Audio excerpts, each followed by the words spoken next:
ओशो कहते हैं कि मेरे पास साधुओं के पत्र आते हैं कि हम आना चाहते हैं, मगर कैसे आए?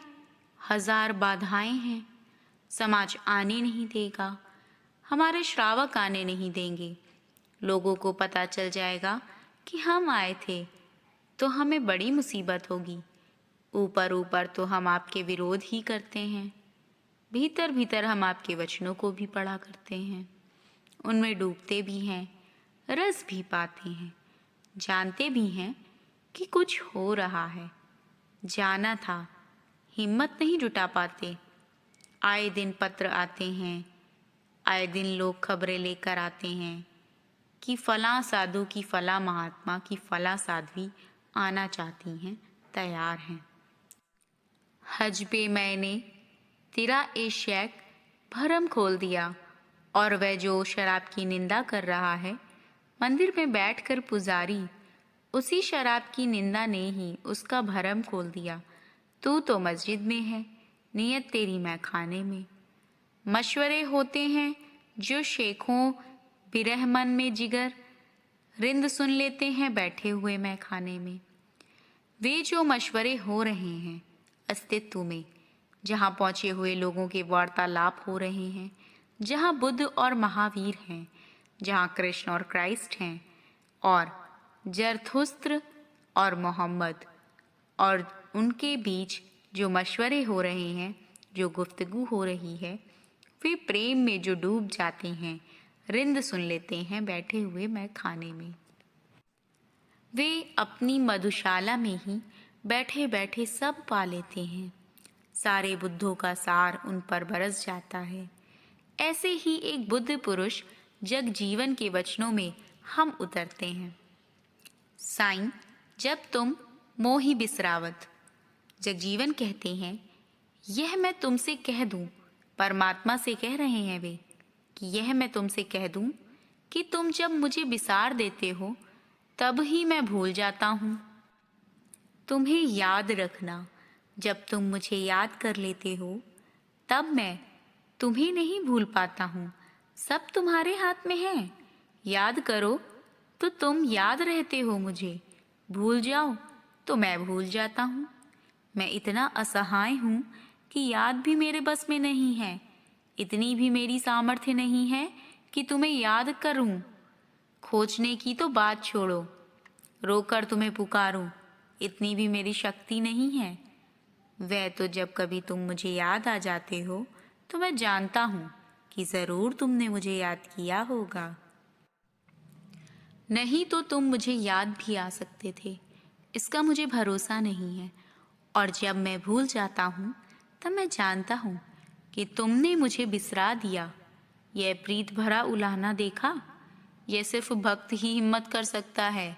यह शिकायत देखी, यह प्रार्थना भरी शिकायत देखी, यह निर्भय निवेदन देखा, यह समर्पण की अंतिम पराकाष्ठा देखी। सब छोड़ दिया, सब, प्रार्थना भी, स्मरण भी।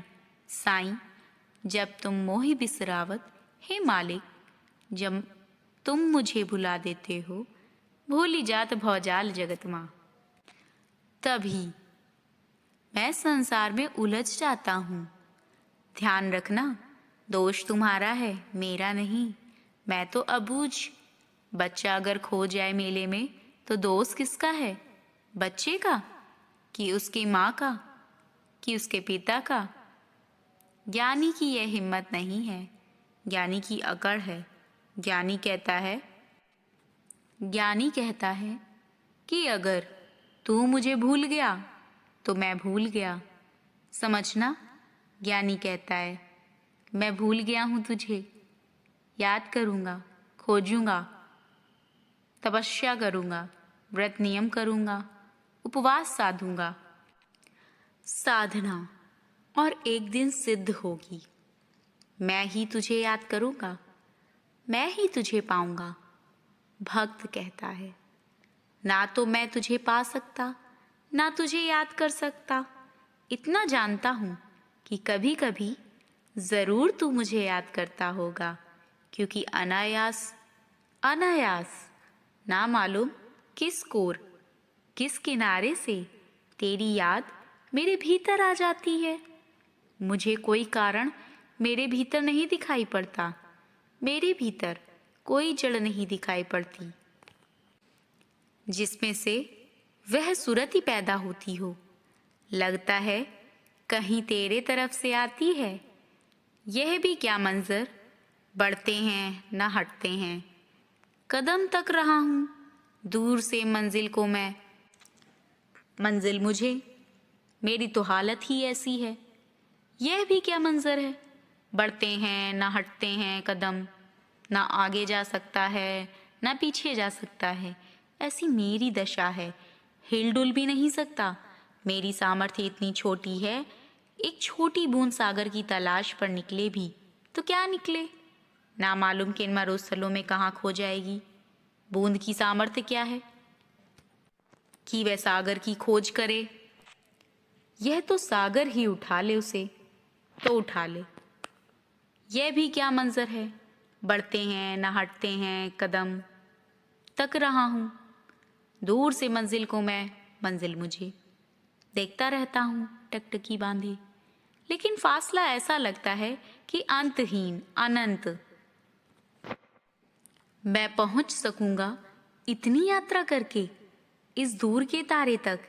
यह मेरी सामर्थ्य नहीं, यह मेरा बस नहीं, लेकिन फिर भी कभी कभी तो बड़े पास से सुनाई पड़ता है। यादें जाना भी अजब रूह फजा आती है। सांस लेता हूँ तो जन्नत की हवा आती है। मरगे ना कामे मोहम्मद मेरी तकसीर मुआफ, जिस्त बन बन कर मेरे हक में कज़ा आती है। नहीं मालूम वे खुद हैं कि मोहब्बत उनकी पास ही से कोई बेताब सदा आती है। समझ मुझे कुछ नहीं पड़ता, तूने पुकारा या तू खुद मेरे पास से गुजरा। नहीं मालूम कि वो खुदा है कि मोहब्बत उनकी पास से ही कोई बेताब सदा आती है। हृदय के बिल्कुल पास से, इतने पास से कि हृदय के भीतर से ही कोई आवाज आती है, भर लेती है मुझे, आलिंगन में ले लेती है मुझे। कोई गंध छिटक जाता है मुझ पर, कोई गीत बरसा जाता है मुझ पर। यादें जाना भी अजब रूह फजा आती है। सांस लेता हूँ तो जन्नत की हवा आती है। मगर कभी कभी ऐसा होता है कि ज़रूर तेरे कारण होता होगा, मेरे कारण होता तो सदा कर लेता, समझना। अगर मेरे बस में होता मैं 24 घंटे कर लेता, लेकिन तेरी याद भी, हे प्यारे, तेरी याद भी, यादें जाना भी अजब रूह फजा आती है। यह भी एक रहस्य है कि कब आती है कब नहीं आती, क्यों आती है और क्यों नहीं आती। कभी तो चाहता हूँ और नहीं आती है, और कभी ना चाहे उतर आती है। अनायास भक्त चकित होता है। भक्त सदा ही आश्चर्य विमुग्ध होता है। कभी ऐसा प्रसाद बरसता है उस पर कि यह तो सोच भी नहीं सकता कि यह मेरे प्रयास का परिणाम है। कोई तालमेल नहीं, प्रयास इतना छोटा है और प्रसाद इतना बड़ा कि इसमें संबंध जुड़ता नहीं, कार्य कारण का संबंध नहीं जुड़ता। भक्त की चेष्टा ना कुछ बूंद जैसी और भक्ति की उपलब्धि सब कुछ महासागर जैसी। इसमें कोई संबंध नहीं है। कार्य का कारण कुछ मैंने पुकारा इसलिए तू मुझे मिल गया, ऐसी भूल भरी बात भक्त नहीं कह सकता। कांटा भी चुभता है तो ना मालूम कौन किस चमत्कार से उसे फूल बना जाता है। भक्त के जीवन में दुर्घटनाएं भी सौभाग्य होने लगती हैं। इसीलिए भक्त कहता है, ये मेरे किए नहीं हो रहा है, यह सब तेरा है।